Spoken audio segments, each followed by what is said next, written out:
Assalamualaikum students, welcome again. Welcome to the second video session of our week one.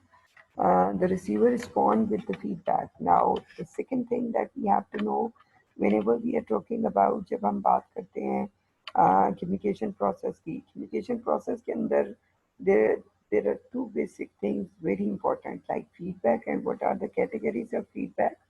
Right now for that reason ये मैंने आपकी slide add की है.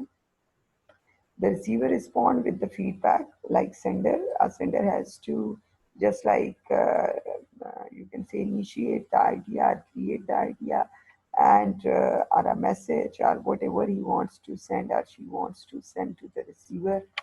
And receiver on the basis of past experiences, culture, attitude, values, knowledge, and feeling, he has to send the feedback or response to the sender. And this one is the message. And feedback helps the communicator make sure that the message has been decoded correctly. So feedback is the acknowledgement. It's the way through which we can comes to know whether whatever we are saying that is accurate or not, whatever we are sending that is required as per the requirement of the receiver or not. So feedback is very important, we can say thing. So the receiver's reply to the sender is called feedback. This one is the concept or this one is the definition, we can say. So this one is about feedback is very important thing. So next one is about when we are talking about feedback. So feedback is like categories of feedback like evaluation. Categories of feedback की point of view से हम देखें तो how we can get the feedback that can be in the form of evaluation. जब हम evaluate करते हैं, judge करते हैं, and about the good and bad thing or appropriateness of the sender's statement. So that can be the one way. Interpretation. Interpretation, the way you can interpret the something. Like आपको कोई data send किया गया, आपको जो message send किया गया उसको कैसे डिकोड करते हैं. सो या एज पर द रिक्वायरमेंट आप उसको कैसे इंटरप्रेट करते हैं. सो इट्स पैराफ्रेजिंग और explains what the sender statement means. So that is about interpreting as per your requirements. Support, attempt to assist or support the sender. It helps to, you can say, support the sender that this one is the message and this is received in this form, and now this one is the requirement. Now you have to send this type of data or that type of data. So it will help the sender to again to clarify himself regarding next statement or regarding next set message or data.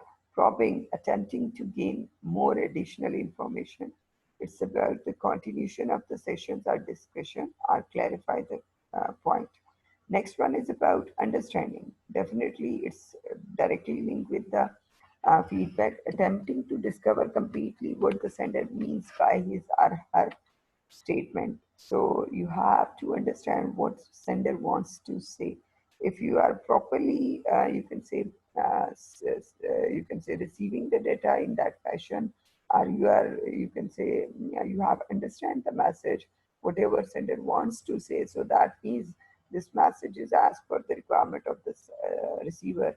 And when you give the feedback to the sender, he comes to know, okay, fine, this message is as per the requirement of the receiver. Now, next statement I have to send. So this one is about, we can say, feedback categories and feedback type and concept.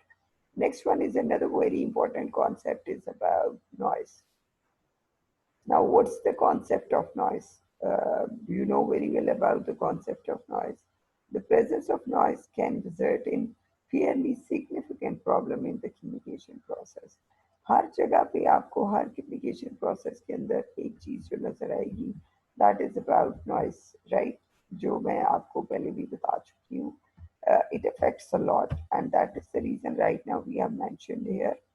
Unfortunately, communication is affected by noise, which is anything, whether in the sender, the transmission, on the receiver, the hindered communication, whatever. That can be the, you can say, problem, or the that can be the issue, or that can be the um, hurdle regarding good communication. For example, a noisy environment may hinder the development of a clear thought.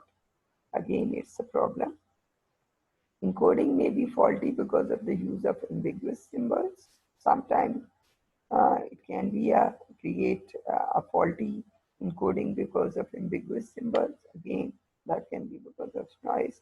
Transmission may be interrupted by noise in the channel, such as poor telephonic conversation or connection, misprinted text, or typographic mistakes. You are not able to type in a proper way, or sometimes आपकी mistakes हो जाती हैं, कुछ चीज़ें missing हो जाती हैं. Inaccurate reception may be caused by inattention. So again, inaccurate reception because of your inattention. So because of noise and all that. So these are the different daily life examples on the basis of which we can find out what's the concept, right, students?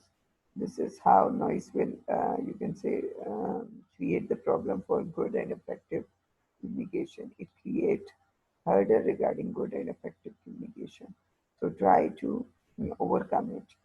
Now, next concept is about business communication. Now, what is business communication? Business communication is the process of sharing information between different people inside and outside the company. Like this one is the concept. ये आगे fourth chapter में भी यही सारी चीज़ें हम थोड़ा सा रिवाइज करेंगे. बेसिकली वो 7 C's के पॉइंट ऑफ व्यू से होगा, बट आप ये चीज़ें देखेंगे लाइक ईमेल्स के थ्रू, रिपोर्ट्स के थ्रू, presentations के through, conference calls or social media, whatever the way you are communicating inside the organization and outside the organization. जो हम बेसिकली ये इनसाइड एंड आउटसाइड ऑर्गेनाइजेशन के कॉन्सेप्ट को भी मैं थोड़ा सा इसलिए टच कर रही हूँ बिकॉज जो नेक्स्ट लेक्चर है आपका वीक 2 का, आप लोग लेसन प्लान से गो थ्रू हो गए होंगे, वो आपका basically business in the organisation है, कम्युनिकेशन इन द ऑर्गेनाइजेशन है. तो उसकी क्या टाइप्स हैं, किस वे में, वो सारी चीज़ें आपको आइडिया होना चाहिए. सो this one is the concept of business communication students. There are different number of types of communication. There are five major types of communication. That can be intrapersonal communication, interpersonal communication, mediated communication, person to group communication, and mass communication. Right now, this is what we have to study. That can be, you can say, intrapersonal and interpersonal communication, mediated person to group, and mass communication. This is what we will study in the next lecture. That means week 2 में ये हमारे cover होते हैं. Week 1 में हमारे पास जो lesson plan है उनमें हमारे पास ये दोनों है. इनका डिफरेंस, इनका कॉन्सेप्ट और बेसिकली किस तरह हम इनको लेते हैं वो भी हम स्टडी करेंगे. So this one is about, first of all, we want to understand about the intrapersonal communication concept. The type of communication a person has with himself. Thus the prefix intra, which means within, right? Intra, within yourself. It's about self-talk, self-image, you can say, talking. So this is the, you can say intra means it's within yourself. As soon as a human being awakens, he begins an internal thought process and dialogue, almost always silent, but sometimes with louder or aloud.